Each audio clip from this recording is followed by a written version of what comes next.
সড়ক পরিবহন ও সেতু মন্ত্রণালয়ের উপদেষ্টা মোহাম্মদ ফাউজুল কবির খান বলেছেন, সবাই খালি রাস্তা চায়, যার 4 লেন আছে সে বলে 6 লেন করতে হবে। রাস্তা রাস্তা করে এই সমস্যার সমাধান করা যাবে না। যেভাবে রাস্তা হচ্ছে তাতে বসত বাড়ি করার জায়গা থাকবে না, শিল্প কারখানা করার জায়গা থাকবে না, মানুষকে খবর দেওয়ার জন্য কোনো জায়গা থাকবে না।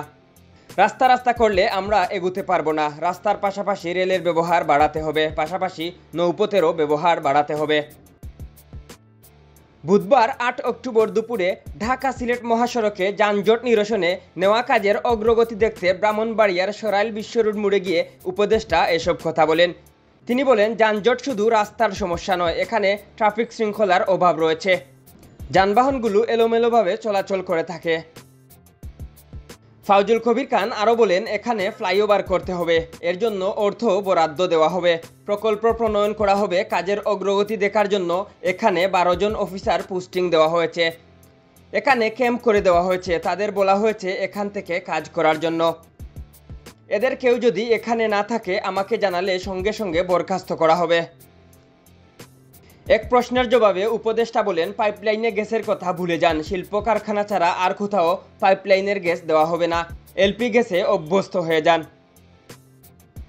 ঢাকা সিলেট মহাসড়কের ব্রাহ্মণবাড়িয়ার অংশে 4 দিন ধরে দীর্ঘ যানজট চলছে। আশুগঞ্জ গুলচত্বর থেকে সরাইল উপজেলার বেড়তলা সরাইল বিশ্ব রোড মোড় ও শাহবাজপুর সেতু হয়ে হবিগঞ্জের মাধবপুর এলাকা পর্যন্ত 34 কিলোমিটার এলাকায় গত শনিবার বিকেল থেকে আজ বুধবার বিকেল পর্যন্ত এ যানজট চলছে। এর আগে গত বুধবার থেকে বৃহস্পতিবার রাত পর্যন্ত দীর্ঘ যানজট লেগেছিল।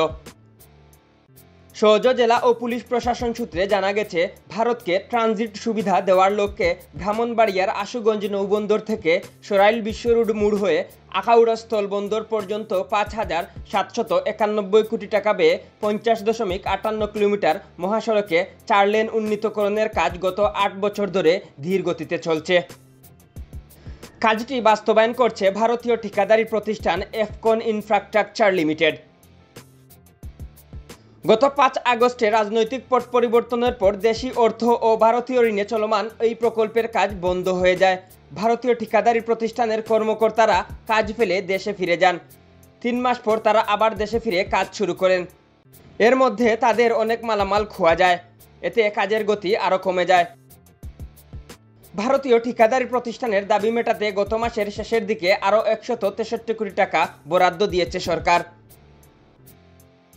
এর আগে পূর্ব নির্ধারিত কর্মসূচির অংশ হিসেবে বেহাল ঢাকা সিলেট মহাসড়ক দেখতে গিয়ে তীব্র যানজটে পড়ার পর গাড়ি ছেড়ে মোটরসাইকেলে চড়েই গন্তব্যের দিকে রওনা হন সড়ক পরিবহন ও সেতু মন্ত্রণালয়ের উপদেষ্টা মোহাম্মদ ফাউজুল কবির খান। ডেস্ক রিপোর্ট, আধুনিক কাগজ।